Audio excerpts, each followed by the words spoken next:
Hey, welcome back to Crimes and Closets. This is Beth in my closet from North Carolina. Hey, this is Christy in my closet from St. Louis. From St. Okay, got it. But you said from North Carolina. I did. Yeah. Fine. We never do this. We just were saying this. Like, why can we not get the intro straight? God almighty. You know what, too? I'm going to check our social media. I may have already done this now, but if you're hearing this and you know our tagline, record yourself saying it and send it to me because at crimesandclosets@gmail.com because Only I to Beth. really Only want send it to to Beth. do it.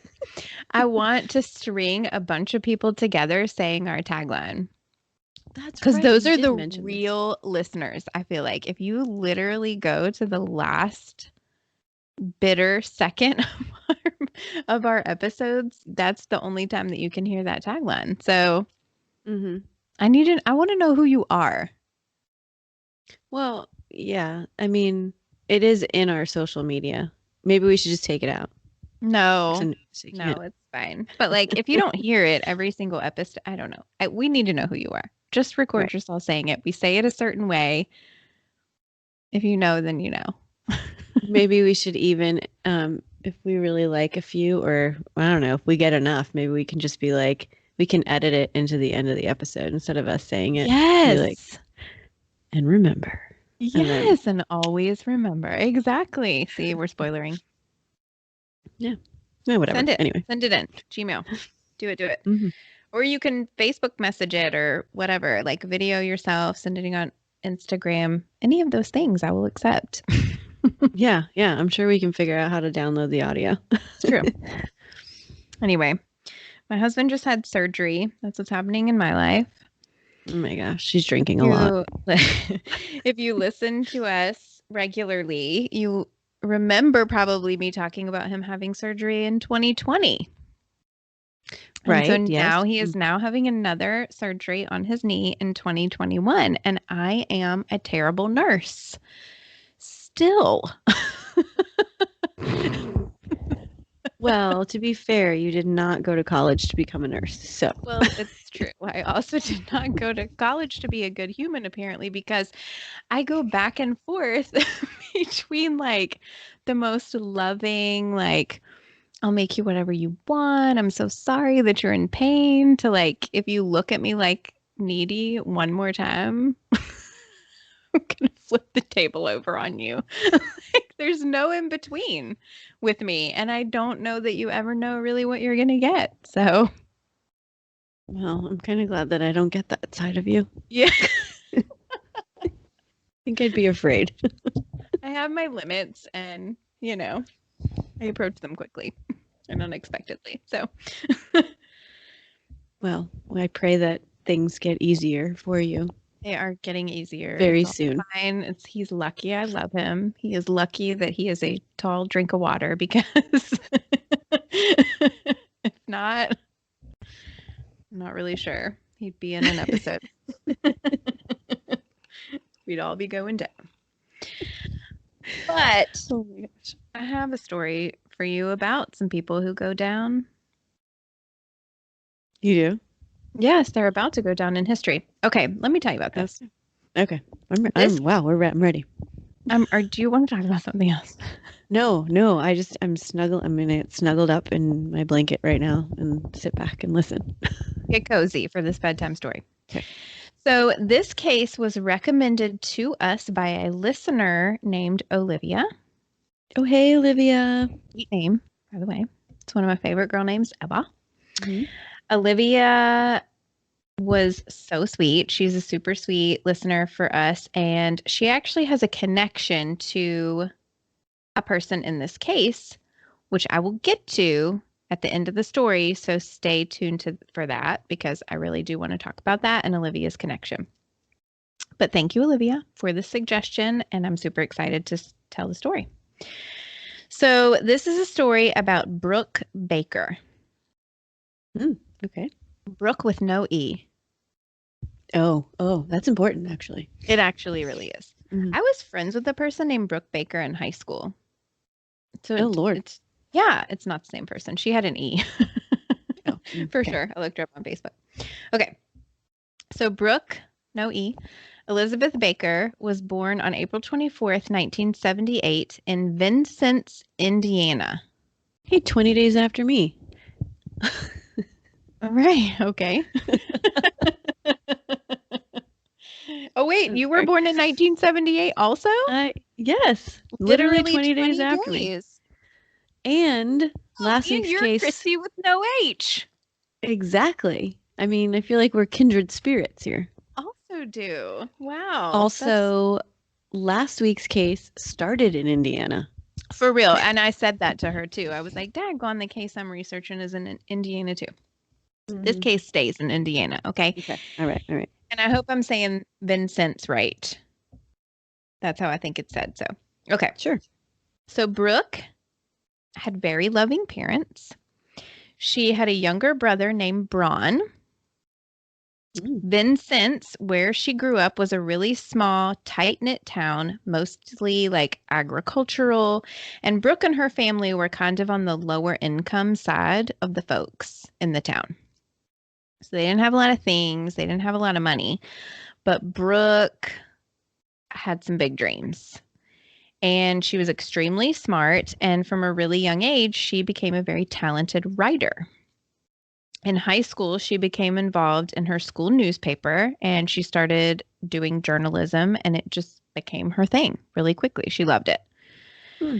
After she graduated high school, Brooke was accepted to Vincennes University, which is the oldest public university in the state of Indiana and Oh, right in her hometown.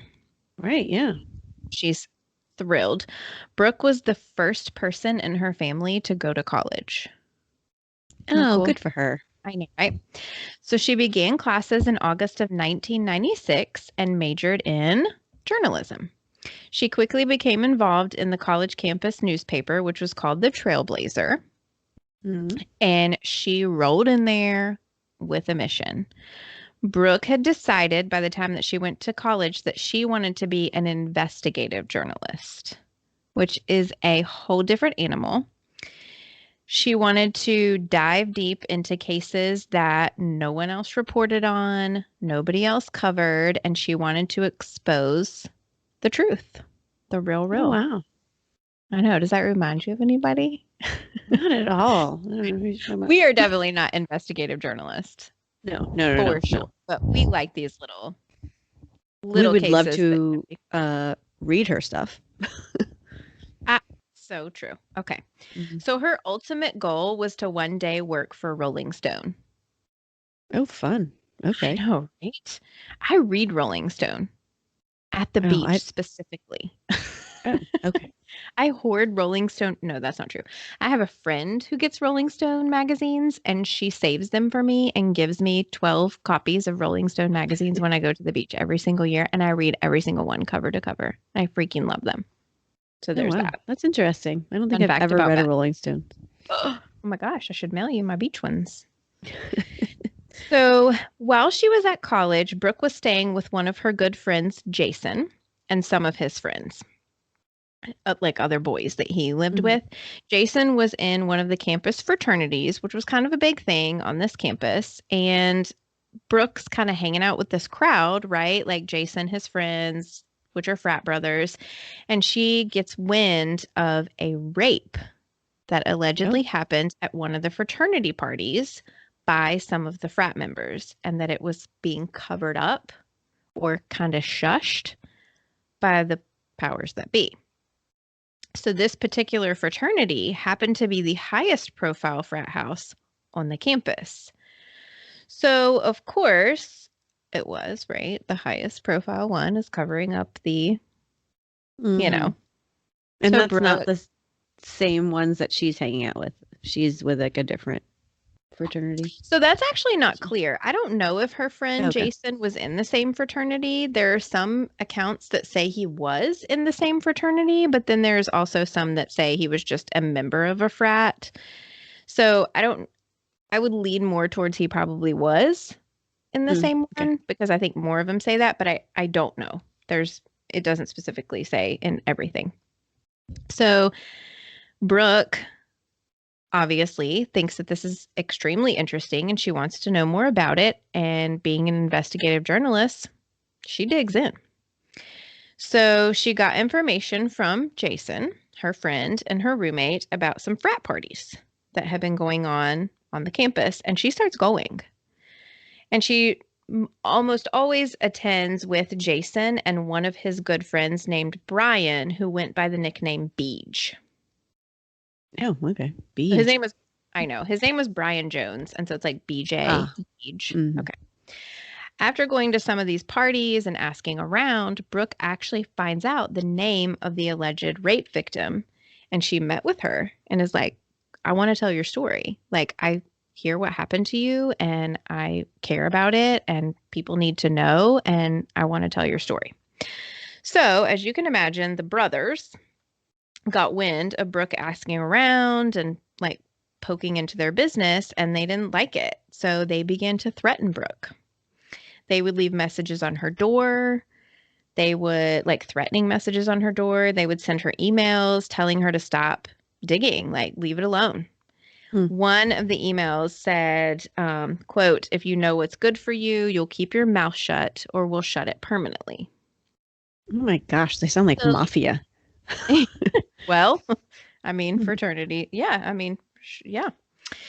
So eventually, this victim, alleged victim, she even said she couldn't talk to Brooke anymore because she was afraid. So Oh wow. it's assumed that probably she was being threatened as well. So Brooke, remember, is living with a member of a person who's in a fraternity, Jason. And because she was being threatened, she was like, you know what? Everybody knows where I live. They're always around here all the time. I'm feeling threatened. I'm moving out. I'm getting a different place. So she finds another place that she feels safer in. And it's about a half block off campus. So it's like essentially across the street from campus. And her new landlord was actually a campus security officer. Hmm. So because of all this, she starts to feel a little bit better, a little bit safer, but she does not let up on the story. She continues to pursue this alleged rape story aggressively, despite the threats.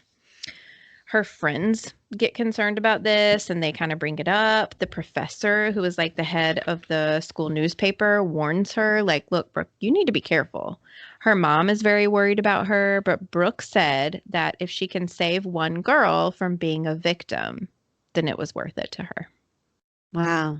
Yeah, she's 19, by the way. Gosh, yeah. Right. She's So Brooke continues to pursue her studies. She continues to pursue this investigative journalist career and this particular story. She kind of starts an on again, off again relationship with a boy named Steve. He really liked her, but she liked him and she hung out with him, but she really was dedicated to her goals and her school and the paper, and she kind of had a hard time putting anything before it. So like she put him off a lot. I think he liked her a lot more than she liked him, or he invested a lot more, I think, mhm. than she did. And her best friend was kind of her brother, Braun. So like he was her younger brother, but he lived in town. He came to visit her all the time and stayed there. And she liked it when he would come and stay because, you know, she was kind of freaked out by like all these threats and stuff that she was getting. And so she felt better with having him there. So on September 7th of 1997, which was a Sunday, Brooke's brother comes over to hang out with her. He has his own key to her apartment, so he lets himself in. And he hears water running in the bathroom. So he hollers, that he's there, but he assumes that Hollers. holla. Sorry. Sorry. But I don't know if Braun hollers, but Okay. And he assumes that Brooke is just in the shower. So he sits down on the couch, hangs out, but after a while, he's there for a super long time and she doesn't come out. So he goes and knocks on the bathroom door. Well, the bathroom door is open and Brooke's not in there, but the Oh. bathtub's running. So he's like, okay, weird. So he goes walking back through the apartment and goes back to Brooke's bedroom and he finds her laying on the bed. So as he gets closer, he realizes Brooke's not moving. Oh my So gosh. he flips the light on, and the room is covered in blood. No, my So he gosh. sees Brooke and realizes that she is dead. Oh gosh. He calls the police immediately. The call comes in at about 9:30 that night, and Brooke is pronounced dead at 19 years old. So the police come, they begin investigating the crime scene. There is, like I said, massive amounts of blood everywhere in Brooke's room. There's no forced entry, and there's nothing missing. So no one broke in. And there was no blood anywhere else in the apartment. It's in the bedroom. Not Okay. Yes, there is blood other places, but But it's he not didn't like notice that when he like walked into the apartment. correct. Okay. Very clear signs of a struggle though in Brooke's room. Like the whole room is in shambles, things off the wall, things knocked down, knocked over. Brooke was found lying on her bed. She was fully nude, and she had been brutally raped. She had bruising on her thighs and her arms, and she had been stabbed 11 times in the back and twice in the chest. So Oh her my cause of God. death was ruled multiple stab wounds, and it was obviously ruled a homicide. The police found some bloody towels in the bathtub. The water was left running, and there was a bottle of bleach beside the bathtub. Okay. They also found water in the kitchen sink. So the kitchen sink was completely filled up with water, and there were two empty bottles of dishwashing liquid, like floating in the top. So the police kind of dig through the sink to see what was in there, and they found a bloody kitchen knife that was bent. Oh. And this knife, but it was like at the bottom of the sink, like kind of under some other things. But this kitchen knife was determined to be the murder weapon. And Most important, bent. How did it yeah, it get was, bent? well, from attacking her. Gosh. Oof. Right. Most importantly, though, they found DNA under Brooke's fingernails, and they also found semen on Brooke's body. Hmm. So Brooke's estimated time of death was sometime late Saturday night, which was the September 6th, or early Sunday morning, Sunday the 7th, which is the day that her brother found her. So we know that 90% of murders in the US, 90% of murder victims in the US know their killer, right? Hmm. Hmm. So police now need to figure out who Brooke knows. So they begin questioning everybody. They learned that the night of September 6th, which was Saturday, Brooke had been at a frat party. Brooke left the party on her own, but nobody really knows what time she left the party because, I mean, frat party. Everybody drunk. Right. And it's assumed that she went home. So police tested Brother Braun's DNA, no match. They then call up her boyfriend, Steve, because as we know, that's normally the first, Hmm. suspect. No match. They then learn of the issues with the fraternity brothers and Brooke's investigation of this alleged rape and that she had been threatened by some of these members. So they test the members of the fraternity that were known to have threatened Brooke. No matches. They also think that it probably isn't a likely scenario that it was one of the frat members because there was no forced entry at all. Nobody broke in. There's no way that Brooke would have let any of these frat members that were threatening her into her home willingly. So Right. they kind of think that's probably not a likely lead. So they then learn by interviewing some friends of hers that Brooke was having issues with her landlord. Apparently, her landlord, if you remember, was a security officer at the campus. And he was known to be a kind of creepy dude, especially when it came to females. And Brooke had told some of her family members and some of her friends that he would just show up to her apartment unannounced, saying that he needed to like spray for bugs or was checking up on things. Or like there were times that she would come home and he would just be there. Oh, weird. saying that he was like, oh, I need to fix the shower. So they thought, okay, this is a likely suspect. He would have a key. He could let himself in. So they interviewed him. They tested his DNA. No match. Oh, wow. By the time the police had followed every lead, they had done over 400 interviews and tested over 50 people's DNA with no matches. Wow. And this is a small town, remember, and a small college. So that's a lot of freaking people. Mm. So all they knew was that she probably knew her killer and that her killer was a male. But with that information, the case goes cold. Oh, gosh. Meanwhile, the whole small town is terrified, thinking that there is a murderer on the loose. So they hold candlelight vigils where hundreds of people attend. The whole town was in mourning because Brooke is one of them, right? So she grew up in this town and continued her education in this town. So the whole entire town is absolutely freaked out.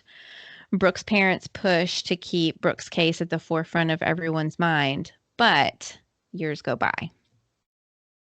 So I'll tell you what happens after the break.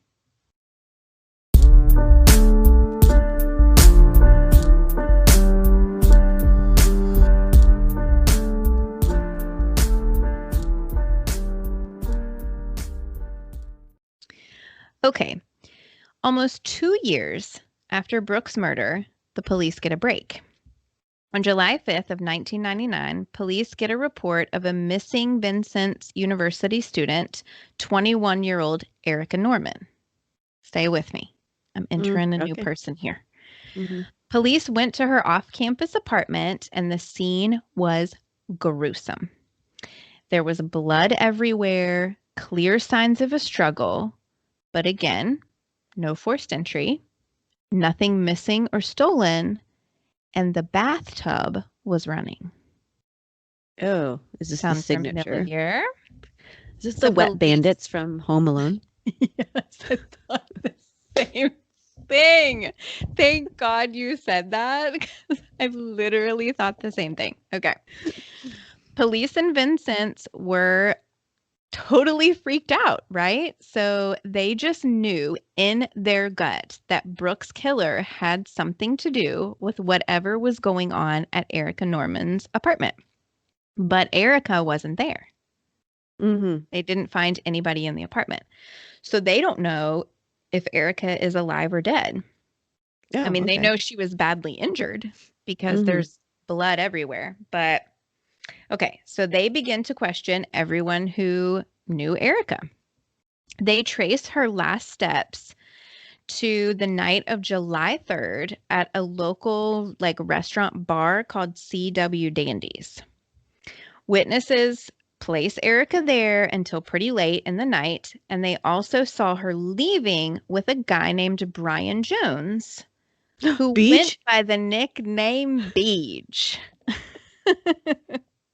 Which also, sorry, I didn't mention this earlier, but it entered my head.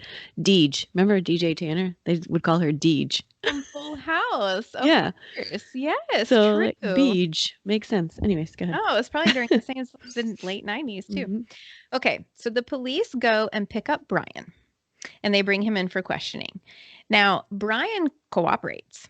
He tells police that he was with Erika the night before at the restaurant, that he did take her home, and that they started to watch a movie, and Erika fell asleep on the couch. He put a blanket on her and then left around 4 o'clock in the morning.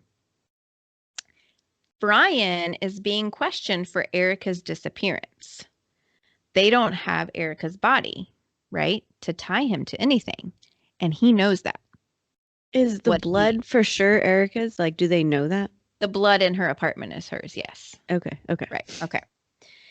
What he has no idea of is that the police are also linking him to Brooke's murder from almost 2 years ago. Because they do have her body. Do have DNA from Brooke's body. So this dumbass, sorry, Mom, gives police permission to search his apartment and his car. Police find some spots of blood on a pair of Brian's sneakers, and they also find some blood in the trunk of his car. He also gives them DNA samples. Lord have mercy. Police immediately run the sample against the DNA collected from Brook's body, and boom, Beej is a match. So he is immediately arrested for the first-degree murder of Brook Baker. Wow. DNA results also come back on the blood that was found in Brian's truck and on his sneakers, and they are a match to Erika Norman. And 2 weeks after his arrest in Brook's case, a farmer finds the body of Erika Norman in a cornfield. Oh, gosh. Brian pled guilty to Erika's murder. Okay. So he said, yep, I killed her. You've got the DNA. It's on my shoes. It's in my car. I killed her. He received 60 years in prison. In exchange for pleading guilty to Erika Norman's murder, the prosecution could not seek the death penalty in Brook Baker's case. Oh, goodness. What? Brook Baker's case went to trial. Brian denies any involvement in the murder of Brook. But isn't his DNA under her fingernails? And her semen. And their semen. His semen, not her semen, obviously. Oh. Yes. Okay. So the prosecution presented a case where they believe that Brian was at the frat party with Brook. He took her home. He tried to have sex with her. She refused, fought him. He raped her and killed her. He tried to clean up. He bleached the towels, put them in the bathtub, left the water running to get rid of his DNA off of that, put the knife in the sink, put a bunch of soap in it to try to rid DNA from that. He was also seen following the days after Brook's murder with scratches on his face. Okay. Interestingly, right after Brook's murder, Beej left town. And they didn't think that was weird? Like, I mean, they were friends, or she was... Well, he wasn't a suspect at the point. At that point, he was just a friend of a friend of a friend. So, like, I mean, he just happened to not be one of the 52 people that they tested the DNA because he wasn't in town. So, like, he was absolutely not on their radar in any way. All right. So I know maybe you're getting to this, but like, so they have this theory of what he did. Clearly. Did he say why he killed Erika? Like, he admitted to that. Did he say the reason why? Well, he never did. No. But the reason they believe was very similar. They were at this restaurant or bar. They were drinking. He took her home. He tried to have sex with her. She refused. He raped her. He murdered her. He just didn't leave the body that time. Okay, so on December 14th of 2000, the jury deliberated for 8 hours and unanimously found Brian guilty of Brook's murder, and he was sentenced to life in prison without the possibility of parole. Well, hallelujah. In addition to the 60 years that he had gotten for Erika Norman's murder. Okay. Right. So police are blown away by Brian's action and how these two cases had tied together. So it was literally because he left the bathtub running that the police connected Brook and Erika's murders. Right. Like, he was caught by a bathtub. And what's weird is this blew me away. Okay. He left town after Brook's murder. So he murdered Brook, left the bathtub running, and then leaves town. Then he comes back to the same tiny town at the same small university and commits the same exact murder and leaves the bathtub running. If he had killed somebody in whatever town he went to and left the bathtub running, they would have never connected these murders. Right, exactly. The only reason they connected it is because it was the exact same investigators investigating them. Right, yeah. Oh my God, what an idiot. Like, what an idiot. Okay. And the investigators to this day still say that they truly believe that had they not caught him, he would have become a serial killer and would have gone on to kill more people. So He's currently serving his time in an Indiana prison. So, a little bit about Erika Norman, because I know most of the story was about Brooke, but she was also a victim of Brian's. She was born Erika Elaine Norman. She was born on November 13th, 1977, in Crawfordsville, Indiana. She had three siblings who she loved very much. She was very beautiful, smart. She was athletic. She was involved in the drama club and the science club. She played softball and she did gymnastics. She was a really active member in her church and was a member of one of the Vincent's University sororities. She loved her friends and her family and her dog Smokey, and her nickname was Ricky, which is so cute. Okay. Now back to our listener, Olivia, who suggested the case. Oh, yes. I want to know her involvement. Olivia, yes. She also went to Vincent's University and worked on the campus newspaper, The Trailblazer. Oh, wow. Same time or no? Not during the same time? No, not the same time. Okay. This was like more recent, 2018-ish. Olivia had never heard of Brooke's case. Oh. In 2018, she and some of her fellow students went to a conference for the Indiana Collegiate Press Association. And while they were there was an award given called the Brook Baker Indiana Collegiate Journalist of the Year. Oh, there's an award. There's an award. This award itself is a very high honor, and it's given to collegiate level journalists for investigative journalism, which is what Brooke was best known for. The professor that presented the award at the time that Olivia was at the conference was the same one that worked with Brooke at the Trailblazer at the time that she was murdered. And he told Brooke's story when he was giving the award and like what the award meant and what it meant to him. Oh. So that is the first time that Olivia had heard Brooke's story. So she asked her current journalism professor why nobody talked about this story, and her professor just told her that Brooke's murder was a really dark time in the college's history and that everyone really was like scarred by it and had a hard time discussing it.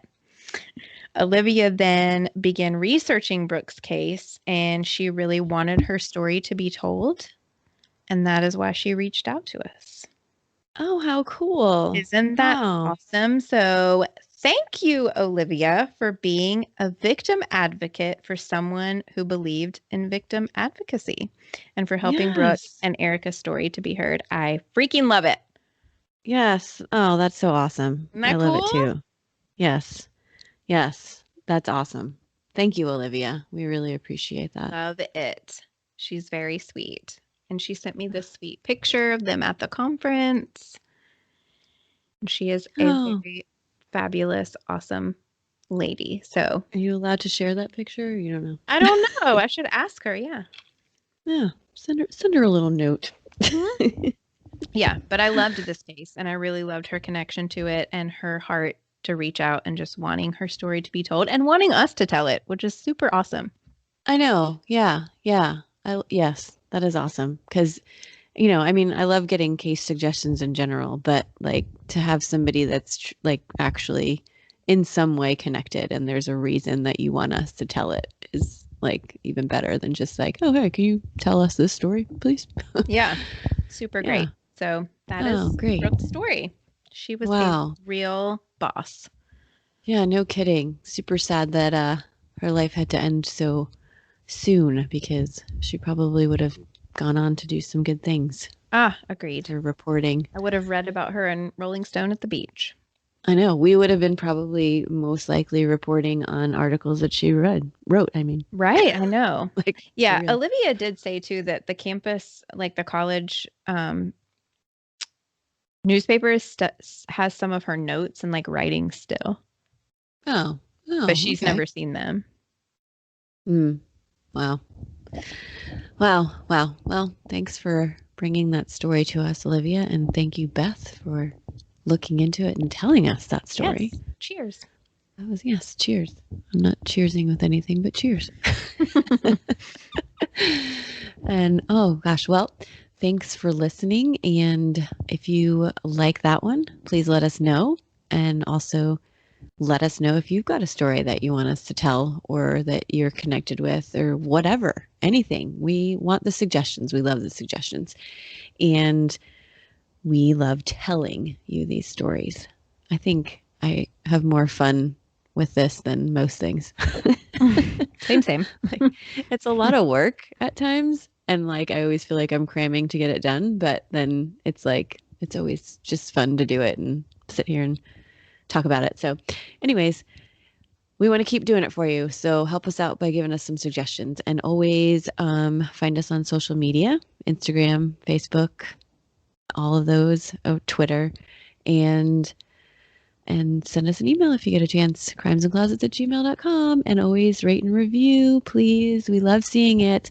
Review too, right? We want the reviews because Yeah, you we have to see those write a review. ratings come in and we're like, what? We got a 3? Why? Tell us why. Can you It's guys fine. believe we have 1-3? 1-3. And it's fine. Just tell us why. Just be like, hey, I don't like the way you joke. I don't know. Just give us a reason. Let us know. So it's fine, but we can handle it. But anyways, rate and review. And also always remember, the world is scary. People suck. Hide in your closets.